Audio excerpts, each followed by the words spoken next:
Good morning, students. Students, in our last lecture, we have discussed about the shape of TR and MR and AR. Okay, when AR was constant. Okay, that means we have also discussed that AR was the price. Okay, AR is also called the price, as well as it is also called the demand curve.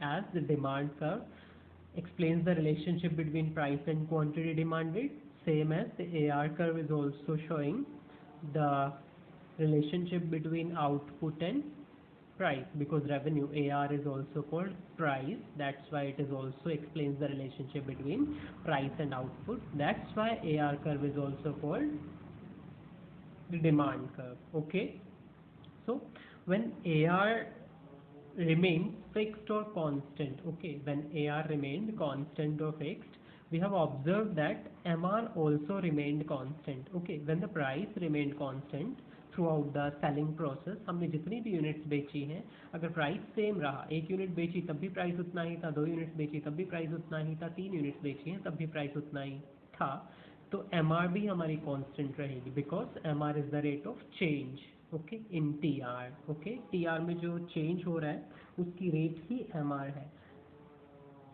तो अगर price constant है, suppose 10 रुपये per unit है, तो एक unit बेचा तो total revenue 10 rupees था, दो यूनिट्स बेची हैं तो एक 10 रुपये पर यूनिट के हिसाब से टोटल रेवेन्यू 20 रुपीज़ हो गया. 10 इंटू टू, तीन यूनिट्स बेची हैं तो 30 रुपीज़, चार यूनिट्स बेची हैं तो 40 रुपीज़. ओके, सो डिफरेंस कितना आ रहा है? 10 से 20 का 10, 20 से 30 का भी 10, 30 से 40 का भी 10. Okay, that means MR is also constant. Okay, so keep remember, when AR is constant or the price is constant, MR will also remain constant. Okay, AR जब constant होगा तो MR भी constant होगा, बट TR कांस्टेंट नहीं होगा. Okay, because हम जैसे जैसे ज़्यादा यूनिट्स बेच रहे हैं तो टोटल तो इंक्रीज होएगा ऑब्वियसली. ओके, जब ज़्यादा यूनिट्स बेचेंगे तो टोटल रेवेन्यू इंक्रीज होगा, but when AR is constant, जो टोटल रेवेन्यू इंक्रीज होगा तो total revenue curve will rise from left to right at the 45 degree angle. Okay, ये 45 डिग्री एंगल पे राइज होगा left to right. Okay, upward sloping इसको कह सकते हैं हम. Okay, TR will be upward sloping. Constant proportion में ये राइज करेगा TR, क्योंकि हर बार 10-10 से इंक्रीज हो रहा है, हर यूनिट जितना बेचा जा रहा है इंक्रीज होके.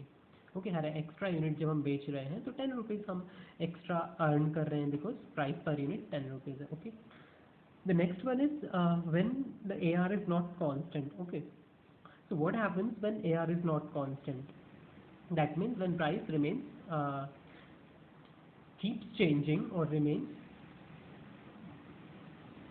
unchanged, sorry, changed. Okay, in the previous we were having the price unchanged, now we are changing the price, because it is very simple that when the producer, if simply we take the example, if the producer do want to sell more, he or she has to reduce the prices or decrease the prices. Okay, obviously it is very common कि जब price increase करना है हमने, mean cell बढ़ानी है, तो prices को कम कर देगा, सस्ता कर देगा, क्योंकि जब सस्ती हो जाएंगी चीज़ें तो डिमांड इंक्रीज हो जाएगी. Okay, so that is a common relationship. Okay, so if the producer do wants to sell more, or if the producer wants to increase the sale, the producer has to reduce the prices. Okay, वो prices को reduce कर देगा. So AR is not constant. Okay, price जो है reduce हो रहा है with increase in sale. Okay, when every extra when an additional unit is being sold, the price is getting declined or reducing. Okay, so we can say when the price is not constant, that means the price is, if the price is in decreasing. Okay, increase भी हो सकता है, but we are taking when the price is decreasing, AR is decreasing. Okay, ऐसा कब होगा?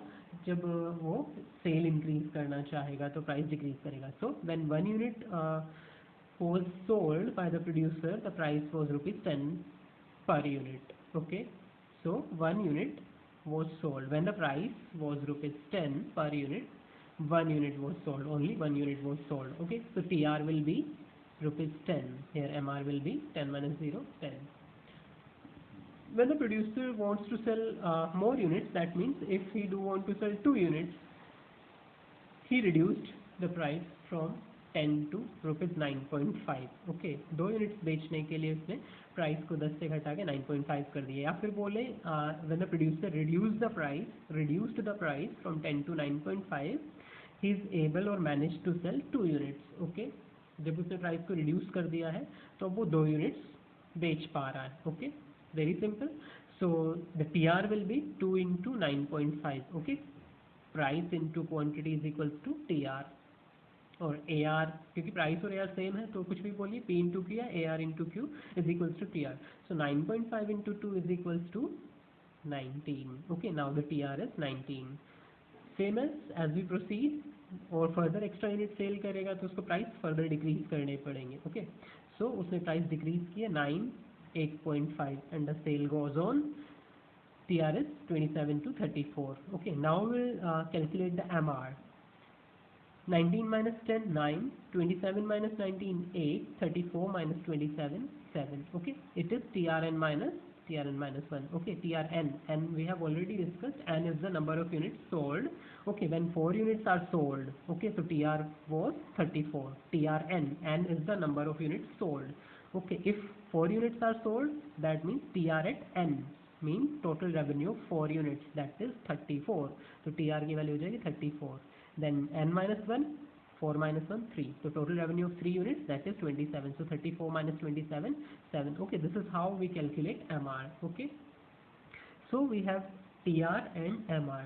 so observe the relationship between AR TR and MR। Okay, अगर हम schedule में देखें या टेबल में देखें, so AR is getting reduced every time, 10 9.5 9 and 8.5। okay, total revenue is increasing।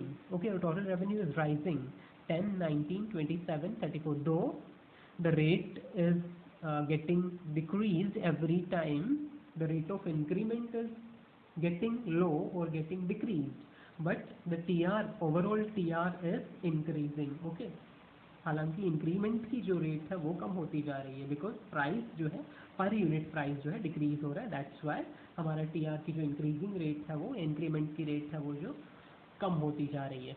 Okay, now MR is also getting decreased because price is getting decrease. Okay, her extra unit के लिए price decrease हो रहा है। 2 unit तब बिकी जब price कम करना पड़ा है, कम किया। ओके, सो 10 से 9.5 हमारा प्राइस हो गया per unit. Okay, so addition जो होएगा TR में अब रिड्यूस्ड प्राइस की वजह से होगा, तो MR भी हमारा रिड्यूस हो जाएगा। क्यों?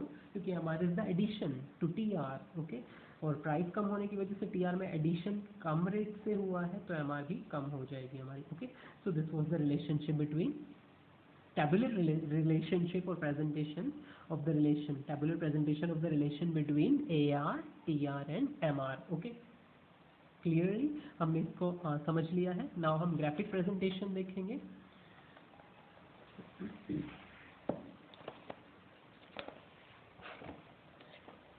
so here is the graphic presentation। first of all हम ग्राफ पे आते हैं, उसके बाद हम पीछे वाला डिस्कस करेंगे।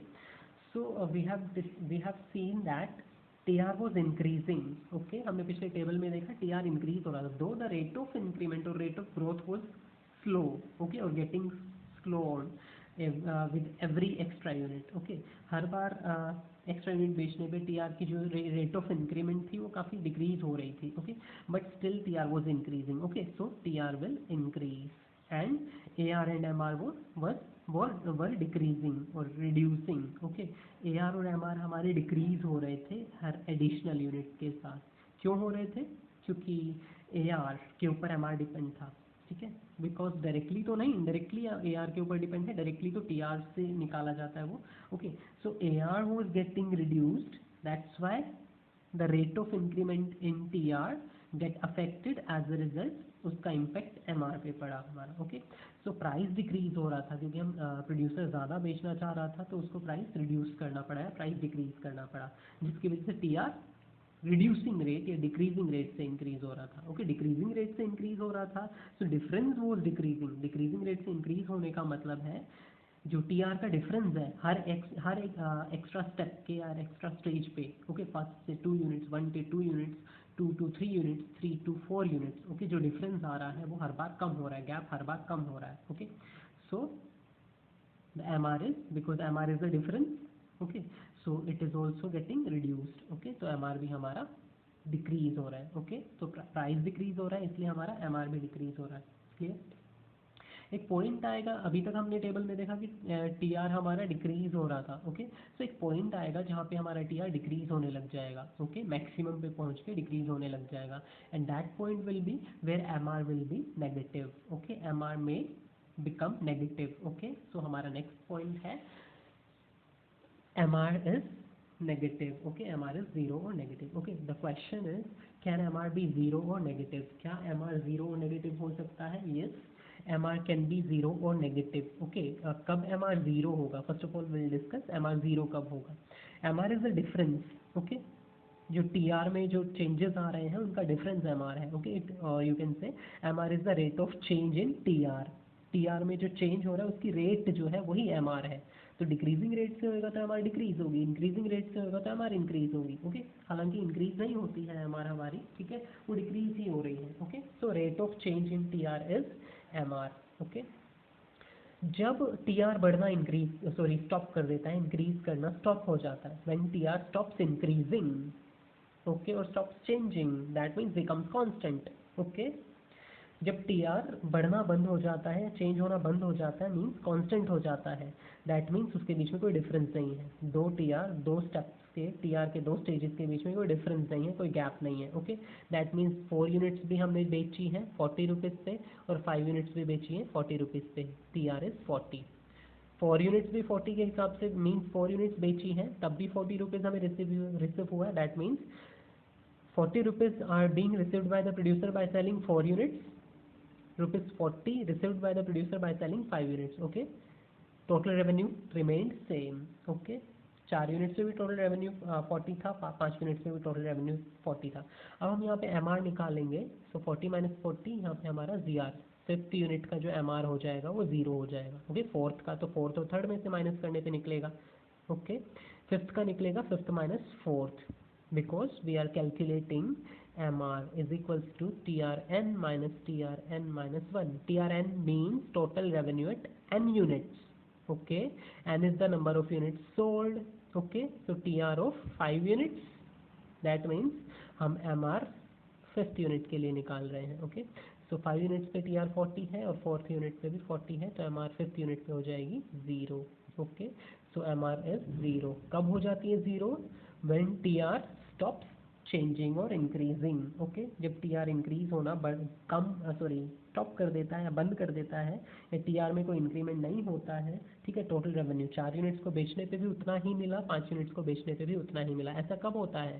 सिंपली AR की वजह से. AR निकाल लो, TR over Q, this is Q, TR over Q is equals to AR, clear.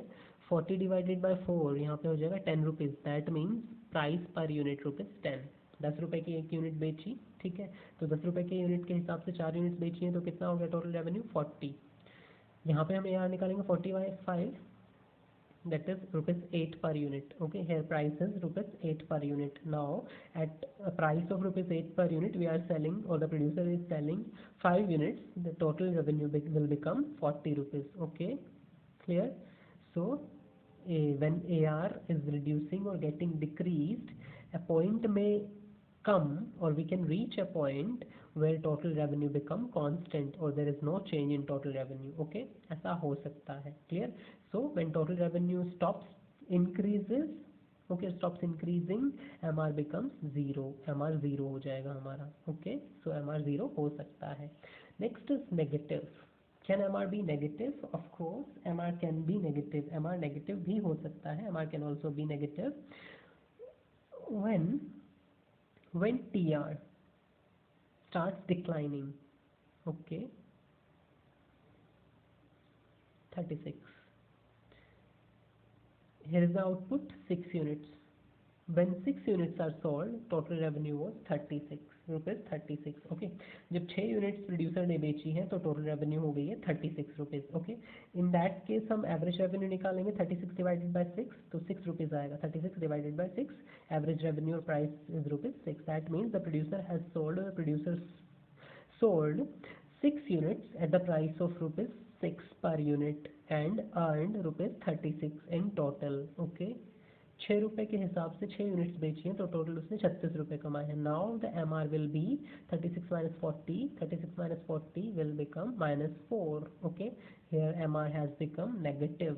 Okay, so सारा जो कॉन्सेप्ट है वो AR की वजह से होता है. तो AR अगर कंसिस्टेंटली डिक्लाइन होता है और rapidly decline, more rapidly, as and when AR declines more rapidly, MR may become zero and negative. Okay, MR zero negative हो सकता है. Okay, AR के डिक्रीज होने की वजह से MR जो है वो जीरो और नेगेटिव हो जाता है.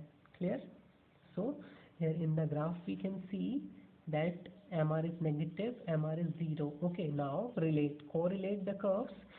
When MR is zero, okay, जब MR zero था तो TR maximum था, because we have seen here in our example 40-40. Okay, इससे पहले जो TR रहा होगा वो कम रहा होगा, बिकॉज हमने पीछे पढ़ा कि TR इंक्रीज तो होता है बट डिक्रीजिंग रेट से. ओके, इंक्रीज तो होता है डिक्रीजिंग रेट से. So at fourth unit TR, at fourth unit or by selling 4 units, TR is ₹40.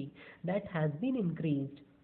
जब हमने 3 यूनिट्स बेची होंगी तो TR 40 से कम रहा होगा क्योंकि इंक्रीज भी तो हुआ होगा. ओके, सो सपोज 30 पे 3 पे वो 30 रहा तो now it has become 40. Okay, so increase होके आया है. नाउ 5 यूनिट्स बेचने पे कुछ भी चेंज उसमें नहीं आया एंड 6 यूनिट पे वो रिड्यूस हो गया. तो that means this 40 is the highest or the maximum of TR, total revenue का वो मैक्सिमम है. ओके, टोटल हमने मैक्सिमम जो टोटल रेवेन्यू है हमने मैक्सिमम वो कितनी अर्न करी है, 40 यूनिट्स, सॉरी 40 रुपीज़ अर्न करी है हमने. ओके, सो एंड वो कब थी, वो थी हमारी बाय सेलिंग 5 यूनिट्स. 5 यूनिट बेचने पे हमारा जो TR है मैक्सिमम रहा 40. ओके, हम 5th यूनिट पे क्यों मेजर करेंगे, हालांकि 4 पे 40 रहा, बिकॉज एट 5th यूनिट भी उसमें कोई चेंज नहीं आया है. ठीक है, लेकिन डिक्रीज तो नहीं हुआ है ना. सो यहाँ पे हम उसको मैक्सिमम काउंट करेंगे क्योंकि हम हर यूनिट के साथ इंक्रीमेंट देखते आ रहे हैं. तो 5th यूनिट बिकी तो हम देख रहे हैं कि कितना इंक्रीमेंट आया. We have seen that there is no increment, so it is considered as the highest point, क्योंकि उसके बाद वो डिक्रीज होने लग गया है. So that will be the top most. Okay, जिसके बाद से डिक्रीज होना शुरू होगा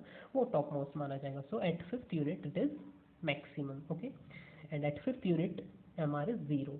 Clear? So when TR is maximum, MR is 0. Okay, जब TR maximum होता है तो MR 0 होता है. ऐसा क्वेश्चन भी आ सकता है, what happens to MR when TR is maximum? Okay, MR क्या होता है, what happens to MR, or what is MR? Clear? Question could be anything. What is MR when TR is maximum, or what happens to MR when TR is maximum? Okay, or when TR is at its top. In that case MR is 0. The answer is simple, MR is 0. Okay, जब TR maximum है तो MR 0 है. क्यों? Because यहाँ पे TR ने increase करना या चेंज होना बंद हो गया है, because TR remained constant. Okay, और TR stops increasing. Okay, TR remained constant या फिर TR ने बढ़ना बंद कर दिया है, जिस वजह से इसमें कोई चेंज नहीं आया और MR 0 रहा. Okay, next MR became negative. Okay, MR becomes negative. Now in this case MR negative हो गया है नेक्स्ट सिचुएशन में हमारी. तो MR नेगेटिव हो गया तो TR क्या है, ठीक है, 0 के बाद और इसके मैक्सिमम के बाद TR अपने मैक्सिमम के बाद डिक्रीज होना शुरू हो गया है. Okay, after or beyond point B TR start declining and after OX axis, after touching or intersecting OX axis MR went to negative axis or MR became negative. Okay, जब MR negative होता है तो TR decrease हो रहा होता है. हमने पिछले शेड्यूल में भी देखा कि जब TR 40 से 36 हो गया दैट मीन्स TR डिक्रीज हो गया. इन that case MR became negative -4. Okay, तो जब TR डिक्रीज होता है तो MR नेगेटिव हो जाता है क्योंकि पहले TR ज़्यादा था, अब TR कम हो गया है. ओके, तो करेंट TR में से हम प्रीवियस TR माइनस करेंगे तो नेगेटिव रिजल्ट ही आएंगे. ओके, सो MR में बिकम नेगेटिव ऑल्सो. क्लियर? ये तो था TR और MR का रिलेशनशिप. नाउ इफ अगर हम AR को भी कोरिलेट करते हैं उससे MR और AR. Okay, so we are seeing, we can see that both AR and MR are decreasing or reducing. Okay, declining. दोनों ही AR और MR जो है डिक्लाइन हो रहे हैं बिकॉज प्राइस डिक्रीज हो रहा है, इस वजह से MR डिक्रीज हो रहा है. Okay, both are declining but MR is decreasing more rapidly. Okay, अगर हम पीछे ग्राफ में भी देखते हैं, ठीक है, तो हमारा AR में जो चेंज आ रहा था वो 0.5 से आ रहा था. AR is getting decrease every time by 0.5 but MR वो decreasing by 1 rupee. Okay, MR जो था वो 1 रुपये से डिक्रीज हो रहा था और AR जो है हमारा वो 50 पैसे से 0.50 रुपीज से डिक्रीज हो रहा था। Okay, so MR is both AR and MR are reducing or decreasing, but MR decreases more rapidly। MR जो है ज़्यादा तेजी, दोनों ही डिक्रीज होते हैं बट MR ज़्यादा तेजी से डिक्रीज होता है। ओके, सो सिंपली MR जो है जल्दी ज़ीरो हो जाएगा या OX एक्सिस को टच करेगा then AR। Okay, AR can also become zero. Okay, relationship हमने देखा दोनों डिक्रीज होते हैं, MR ज़्यादा तेजी से डिक्रीज होता है। This is the relationship, AR and MR both decreases but MR decreases more rapidly. Okay, but sorry, AR can also be zero, can also be zero, AR भी ज़ीरो हो सकता है in certain cases, that means prices can also be zero। okay, and price zero होगा तो total revenue भी zero होगी। that means हम free में बांट रहे हैं।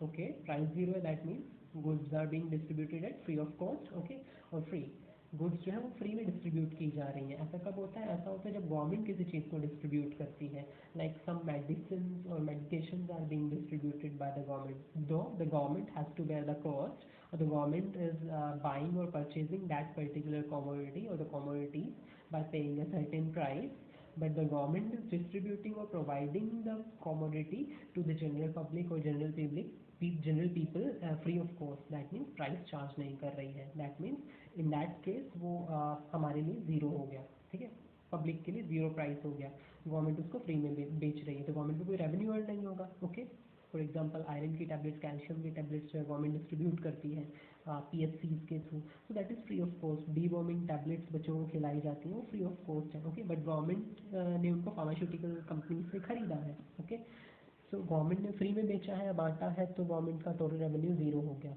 बिकॉज प्राइस ज़ीरो था, फ्री में बांटा है। Okay, so when AR is zero TR will also be zero. Okay, price zero है तो टोटल रेवेन्यू भी ज़ीरो हो जाएगा।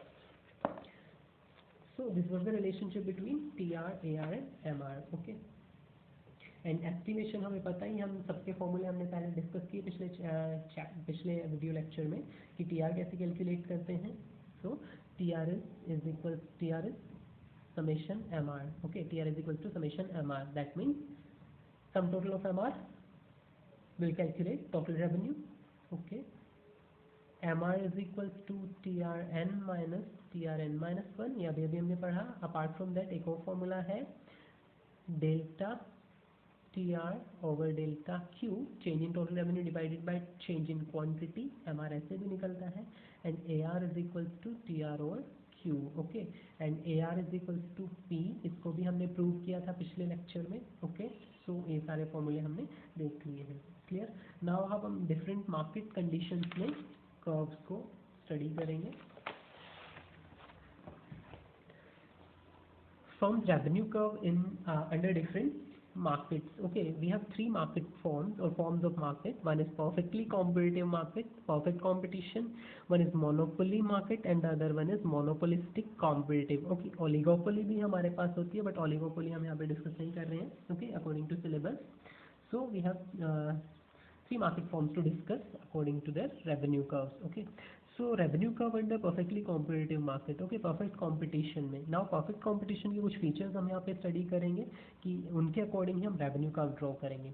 so perfect competition मीन्स नाम से ही पता चल रहा है perfect competition, that means producers बहुत सारे होते हैं क्योंकि परफेक्ट कॉम्पिटिशन है प्रोड्यूसर्स के बीच में। ओके, एंड क्लोज सब्स्टिट्यूट्स होते हैं प्रोडक्ट्स के, क्योंकि बहुत सारे प्रोड्यूसर्स एक तरह के प्रोडक्ट बना रहे होते हैं तो क्लोज सब्स्टिट्यूट्स वहाँ पे बहुत ज़्यादा होंगे। Okay, so number of producers are there in the market selling identical or similar products. Okay, so close substitutes होंगे। सो जैसे कि बहुत सारे प्रोड्यूसर्स हैं, बहुत सारे फर्म्स हैं, सो कोई सिंगल फर्म प्राइस को कंट्रोल नहीं करती है, सो इंडस्ट्री डिसाइड करती है। सो अ सिंगल फर्म और a producer is a price taker not a maker. So perfect competition में एक फर्म या एक प्रोड्यूसर जो होता है प्राइस टेकर होता है। ठीक है, वो प्राइस डिसाइड नहीं करता है क्योंकि बहुत सारी फर्म्स होती हैं। क्लियर? और आइडेंटिकल प्रोडक्ट्स या होमोजीनियस प्रोडक्ट्स या फिर सब्स्टिट्यूट्स बेच रही होती हैं तो कोई सिंगल प्रोड्यूसर प्रोडक्ट प्राइस को अफेक्ट नहीं करता। दैट मीन्स कि एक प्रोड्यूसर ने बहुत ज़्यादा हाई फिक्स कर दिया तो ऑब्वियसली सारे प्रोडक्ट सब्स्टिट्यूट्स हैं तो उसका प्रोडक्ट नहीं बिकेगा। ओके, और एक बहुत ज़्यादा कम कर देगा तो बाकी दूसरे भी उससे कम कर देंगे, इसलिए कोई सिंगल जो फर्म है वो प्राइसेस को अफेक्ट नहीं करती है। सो जो मार्केट प्रिवेलिंग प्राइस है सब उसी को फॉलो कर रहे होते हैं। क्लियर? सिंपली लाइक सब्जी मंडी में चले जाते हैं या फ्रूट मार्केट में चले जाते हैं, सो बहुत सारे लोग सेम चीज़ें बेच रहे होते हैं, सेम क्वालिटी की चीज़ें बेच रहे होते हैं और उनका सेम या सिमिलर प्राइस होता है, कोई एक बहुत कम या ज़्यादा को नहीं बेच रहा होता है, एक्सेप्ट द कंडीशंस की उसकी क्वालिटी बहुत ज़्यादा डिग्रेड हो। Okay, so in that case in perfect competition that means price constant है, सभी सेम प्राइस पे बेच रहे हैं, दैट मीन्स प्राइस कॉन्स्टेंट है। सिंपल, प्राइस कॉन्स्टेंट है मतलब AR कॉन्स्टेंट है। Okay, so we have found out that in perfect competition AR is constant. Okay, हमारा AR जो है वो कॉन्स्टेंट है। दूसरा, जब हमने पीछे पढ़ा कि जब AR कॉन्स्टेंट होता है तो MR भी कॉन्स्टेंट, क्योंकि TR कॉन्स्टेंट रेट से इंक्रीज हो रहा है। किस रेट से इंक्रीज हो रहा है? प्राइस की वजह से हो रहा है। ठीक है, प्राइस जितना कम होएगा उतना ही कम तेजी से TR बढ़ेगा। प्राइस कांस्टेंट है तो कॉन्स्टेंटली इंक्रीज होगा, प्राइस बढ़ता जा रहा है तो TR भी इंक्रीजिंग रेट से इंक्रीज होगा। Okay, so AR is the rate of change in TR। जितना चेंज AR में होगा, जिस तरीके से AR बढ़ेगा तो TR भी इंक्रीजिंग रेट से इंक्रीज होगा, AR डिक्रीज होगा तो TR डिक्रीजिंग रेट से इंक्रीज होगा, AR कांस्टेंट है तो TR constant rate से increase होगा। Okay, that is the rate of change. Okay, and MR is the difference of TR. MR difference of TR है when additional units are being sold. Clear? So AR is constant. If AR is constant, simple सा logic है, MR भी constant होगा। क्यों? क्योंकि TR constant rate से increase होगा। Clear? And MR is the difference. So जिस रेट से इंक्रीज हो रहा है वही रेट हमारी MR बन जाएगी, क्योंकि 5 से इंक्रीज हुआ तो 5 रुपये हमारा MR हो गया। यहाँ पे भी 5 से हुआ, यहाँ पे भी 5 हमारा, लाइक दैट मीन्स जब AR कांस्टेंट होता है तो सिंपली MR भी कांस्टेंट होता है। क्लियर? सो AR और MR कर्व सेम रहेंगे परफेक्ट कॉम्पिटिशन में, एंड TR कर्व हमारा 45 डिग्री के एंगल पे होगा। सो ये हमारा परफेक्ट कॉम्पिटिशन में था AR और MR relationship. The next one is revenue curve under monopoly. Now, what is monopoly? Monopoly is a market form where a single producer or a single firm or a single seller is there in the market selling variety of products. Okay, so there are no close substitutes in the market. Clear? एक single seller या firm होता है जो market में बेच रहा होता है प्रोडक्ट्स को। ठीक है, तो वहाँ पे कोई क्लोज सब्सटीट्यूट्स नहीं होते हैं। लाइक आपके मोहल्ले में एक ही दुकान है, ठीक है, रिटेलर की, ठीक है, नुक्कड़ वाली, वोटावर जो भी है, तो आप वो मोनोपोली हो गया। ठीक है, क्योंकि वो एक सिंगल सेलर है, उसका कोई कॉम्पिटिटर नहीं है जो सिमिलर प्रोडक्ट्स मार्केट में बेच रहा हो। Okay, so that is monopoly. Clear? So under monopoly, due to lack of competition और लैक ऑफ क्लोज सब्सटीट्यूट्स, वो पर्सन फ्री है जितना मर्जी प्राइस फिक्स करने पे। ओके, मतलब अपनी अकॉर्डिंग वो प्राइस फिक्स कर सकता है प्रोडक्ट का, क्योंकि कोई दूसरा कॉम्पिटिटर नहीं है, क्लोज सब्सटीट्यूट्स नहीं बेच रहा है वो। Okay, so he is free to fix price accordingly. Okay, but in monopoly too, if the producer wants to sell more units, he or she has to reduce the prices. Okay, that means monopoly में भी अगर producer को या seller को ज़्यादा units बेचनी है तो उसे प्राइस को रिड्यूस या डिक्रीज करना पड़ेगा। दैट मीन्स AR डिक्रीज होती है मोनोपोली में भी।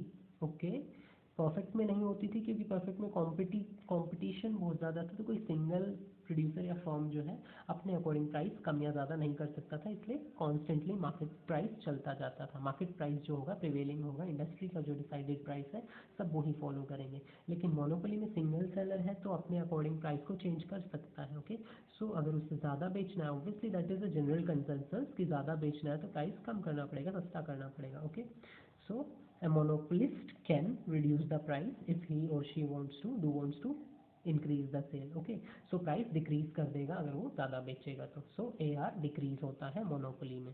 okay, जब AR decrease होता है तो MR भी decrease होता है, क्योंकि AR is the rate of change in TR. okay, AR जो है वो rate of change है TR की।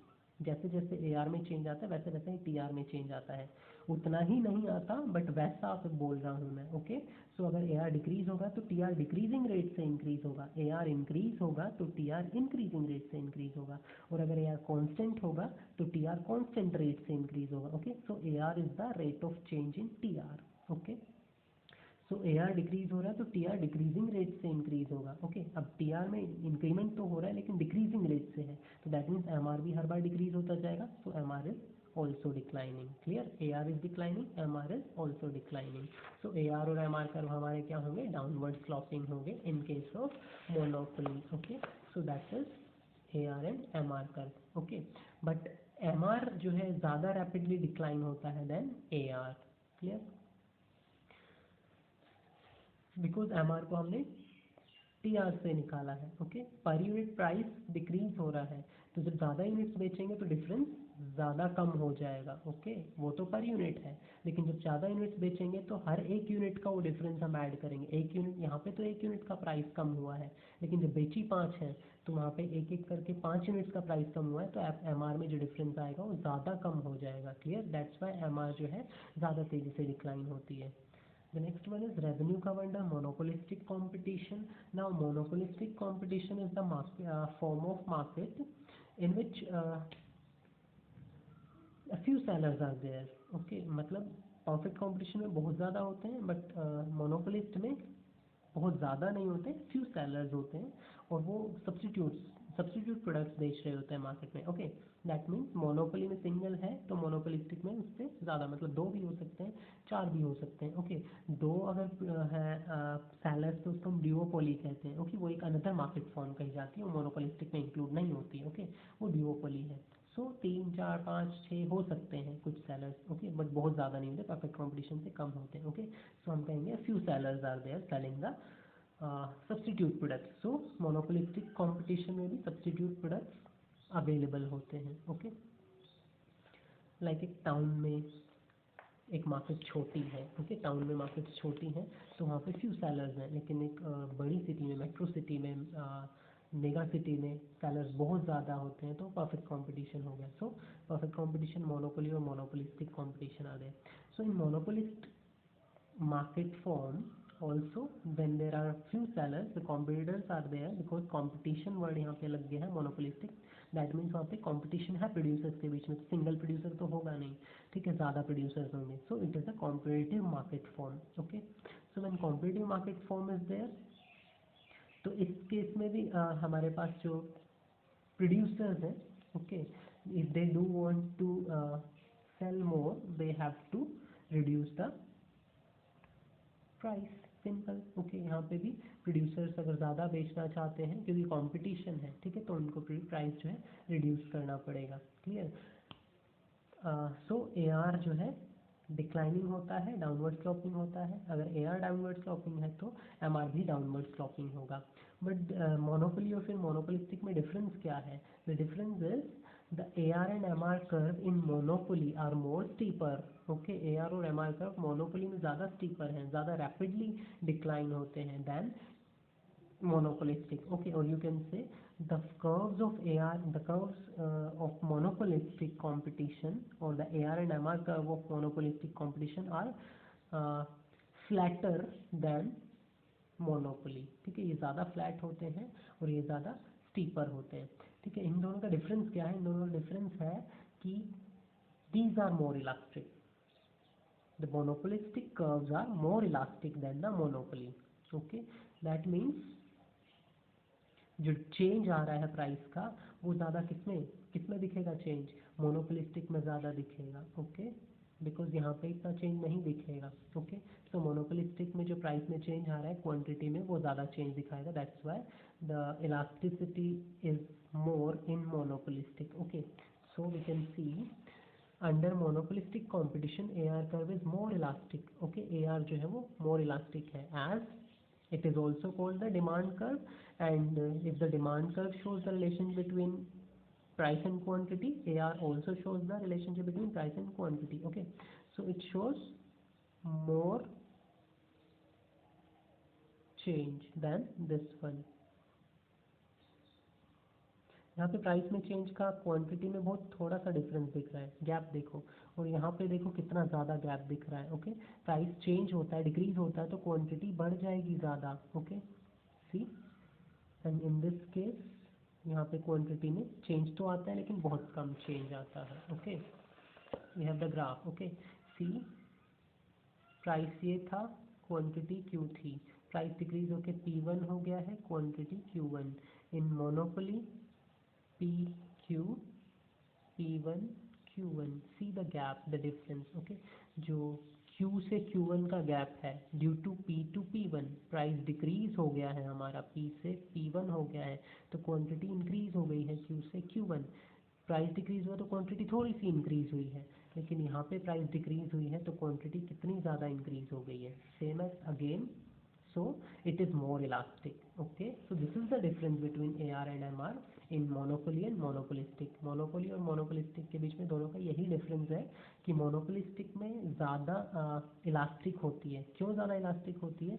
बिकॉज यहाँ पे सब्सटीट्यूट ज़्यादा होते हैं। ओके, अगर प्राइस थोड़ा सा इंक्रीज होगा तो क्वांटिटी बहुत ज़्यादा डिक्रीज हो जाएगी, क्योंकि लोग सब्सटीट्यूट पे शिफ्ट हो जाएंगे। ओके, अगर प्राइस थोड़ा सा ज़्यादा इंक्रीज होगा तो people will shift to substitute, tea की बजाय कॉफ़ी पे ज़्यादा शिफ्ट हो जाएंगे। ओके, लेकिन मोनोपोली में इतने ज़्यादा सब्सटीट्यूट्स या क्लोज सब्सटीट्यूट्स अवेलेबल ना होने की वजह से वहाँ पे इलास्टिसिटी जो है वो कम होती है। Okay, so this was the relationship between AR and MR in different market curves. Okay, so this was all about revenue. Okay, now we have some questions, numerical questions on the base on the formula simply.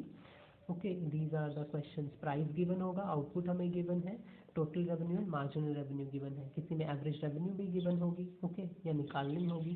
So here output is missing, total revenue is missing, but marginal revenue is given and price, that means this is AR। Okay, AR and MR are given, TR and output निकालनी है। Okay, सो TR हम किसी फॉर्मूले से TR निकाल सकते हैं, फॉर्मूले याद होने चाहिए। TR is equal to summation MR। Okay, MR को टोटल करते जाओ, TR आ जाएगा, तो MR को टोटल करें 10, ठीक है, तो 10 आ जाएगा क्योंकि इससे पहले कुछ है नहीं। 10 + 0 10, then 10 + 4 14, 10 + 4 + 1 15, 10 + 4 + 1 ± 3, okay, that will be 12। TR निकल गया। Okay, now we have TR and AR, so with the help of this we can calculate output. हालांकि वो 1 2 3 4 ही होगी, बट फॉर्मूला हम पुट कर सकते हैं। AR का फॉर्मूला पुट करो, AR is equal to TR/Q। okay, output is Q। okay, AR is there and TR is there। okay, हम क्वांटिटी निकाल लेंगे क्रॉस मल्टीप्लाई करके, 10 divided by 10 is equal to 1। ठीक है, इस तरीके से हम ये न्यूमेरिकल क्वेश्चन कर सकते हैं। इसी तरीके से यहाँ पे हमें नेक्स्ट में AR निकालना है, कुछ में TR गिवन है और कुछ में निकालना है। ओके, तो फॉर्मूला सिंपली हम पुट करेंगे और उन फॉर्मूले के हेल्प से हम क्वेश्चन कैलकुलेट करेंगे। So these were the numerical question. Okay,